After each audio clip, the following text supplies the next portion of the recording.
Good morning. Hey, wanted to update you about what came to me when I listened to this really marvelous woman. Truly has mastered bringing through many modalities in the spiritual realm and the material realm. So she's, a seven-figure earner, and she's got the spiritual down. She knows how to really do an incredible training, incorporating all of these modalities that she has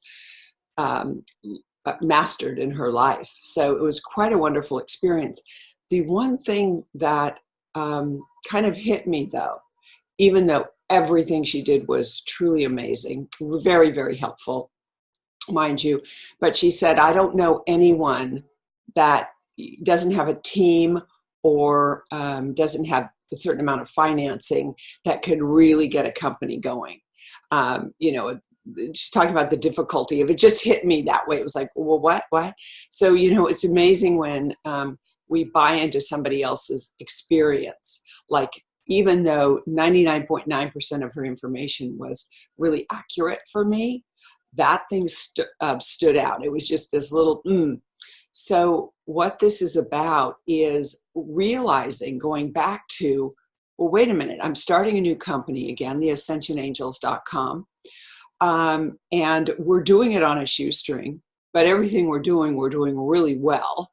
And we're taking our time getting it out, buying the best products, really the research, because we want it to be a fantastic experience for you on a sound level, because all of it is wellness. All of it has these amazing healing modalities in it, where sound, vibration, tones, Anyway, so that being said, I said, I need to go back to the time and integrate that divine masculine and feminine. Because in my life, I've been really, really a great manifester. I manifested these so-called impossible all the time and didn't know, that's just the way I operated. And then when I went through a crisis, I kind of thought the spiritual realm was the only way, and I kind of let go of my beliefs around materialism, and it didn't get me what I want. And it's almost like, so there became this separation of masculine, feminine, the one that goes, the creative feminine that goes out and has the idea and goes, yes, we can do this, and the masculine that supports that. And I'm talking the inner masculine and feminine, and supports the divine feminine's knowing, her will, her coming from the heart, the sacred heart. So when I talk about the heart, I'm not talking about the human, totally confused heart. I'm talking about the divine heart. And what I came to realize was that there is a process that I used to use, because that's what I'm doing now, integrating again the masculine, feminine, the spiritual with the material world that I live in. So it's not one or the other. It's definitely a combination of the two. And we should be able to do it effortlessly, especially in this time. I mean, it's like we were meant in the last 100 or 2 years to have anything we wanted, or at least be provided with what we needed. But we got into these belief systems of materialism and hard work and what we have to do. And we bought into that system, so we became a slave to it. I'm wondering if I should start this over and get to the point. So I may cut this whole front out. So we'll see. But what I realized was that, can I do a spiritual bypass, is the thought that came. And I'm just reading something that I had written down that, all of a sudden it hit me in the night. And it's like, I don't have to dive into the shadow self even to heal.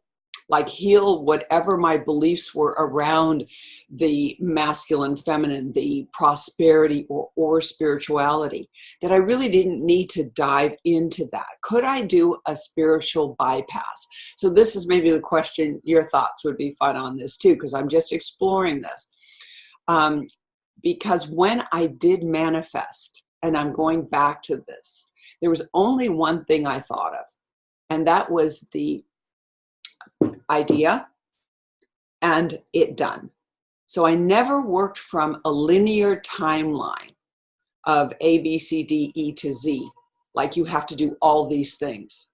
And that's kind of what I got from this teacher, that it was like you have to do all these things to achieve this particular thing.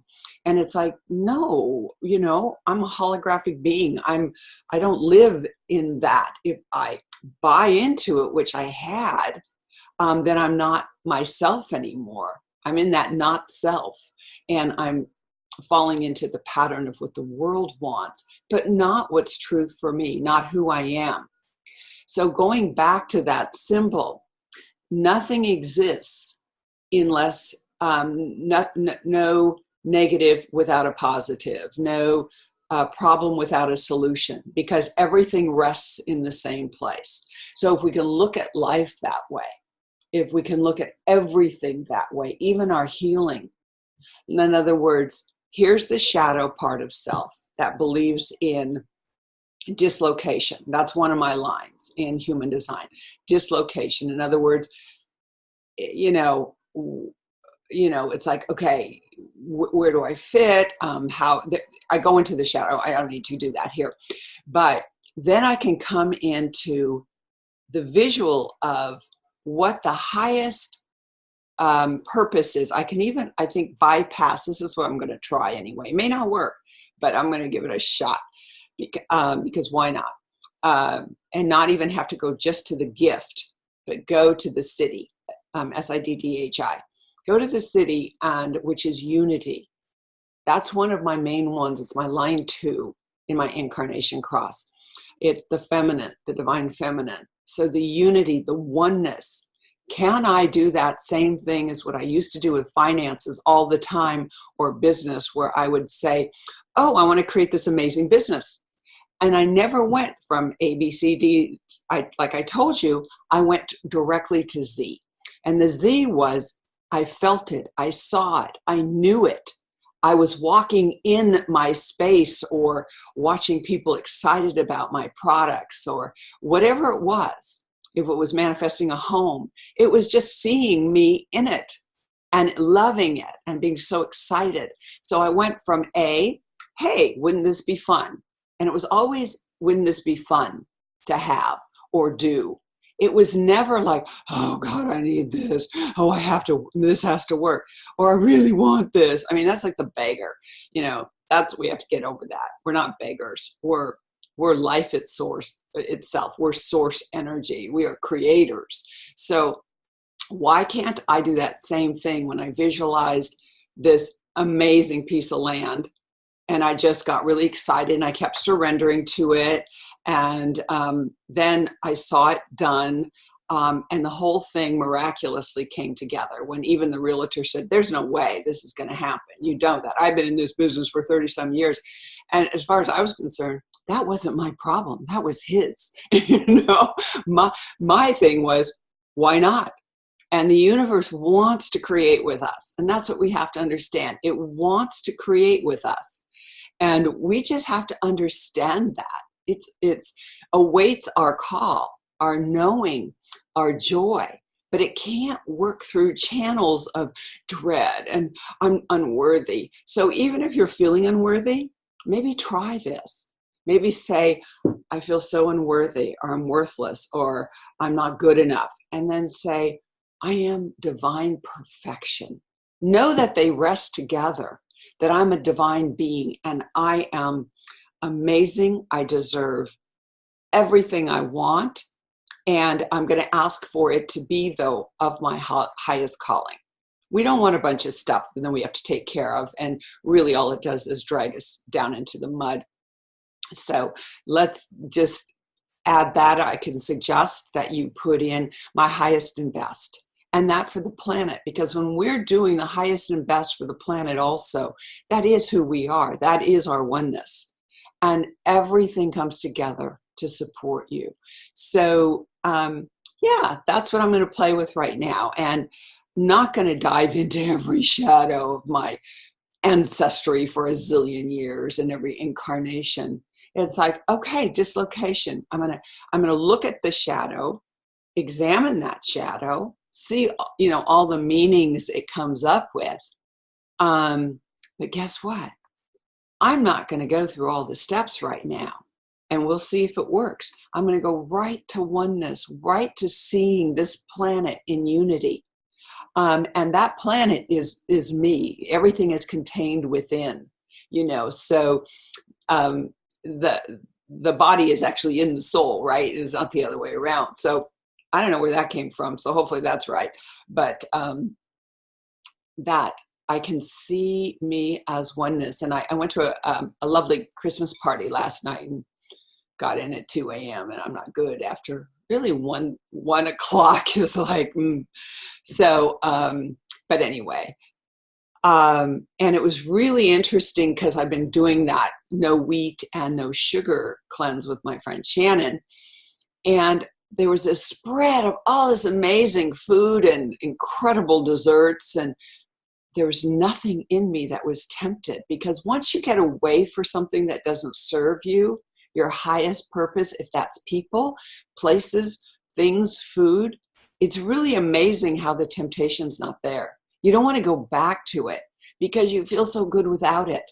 Like I looked at all these amazing things that I would have tried in the, last year and went, no, there's nothing in me that wants that. So I ended up eating this awesome, I have to say, artichoke torta that I made. It was all organic stuff.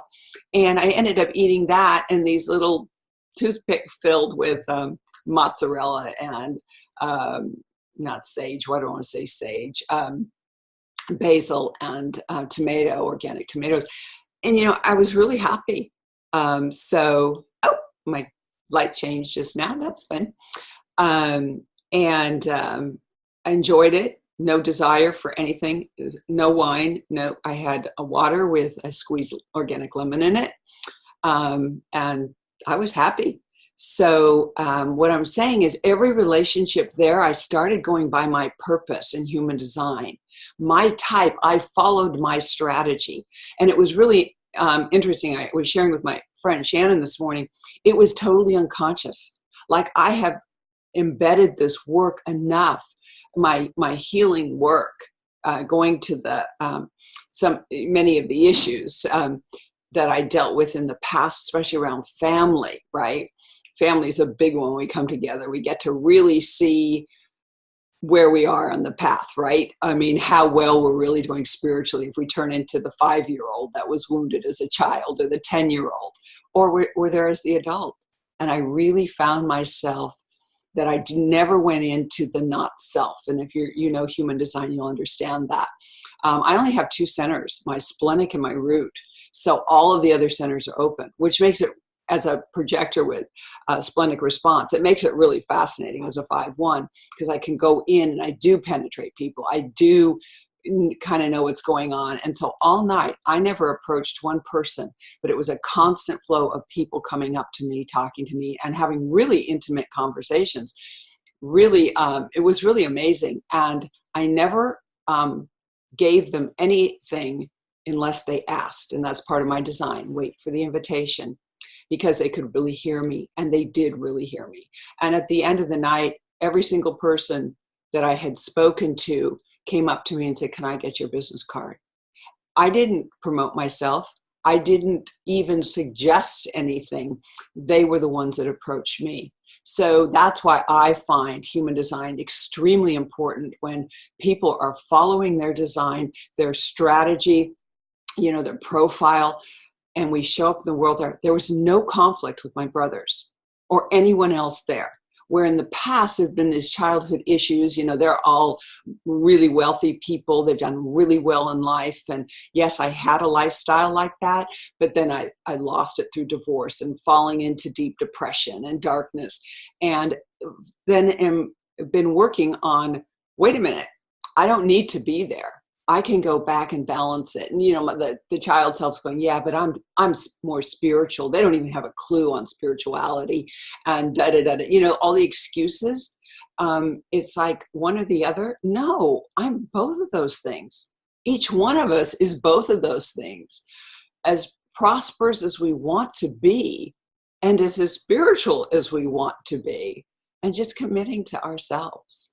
So anyway, okay, have a beautiful day, and I have no idea if that's actually what I wrote down. Shall I look? Oh, let's see, instead it can be nonlinear. Yeah, yeah. So, okay, well, there was more, but that's okay. I think you get it. Hey, have a fantastic day, and yeah, live your design.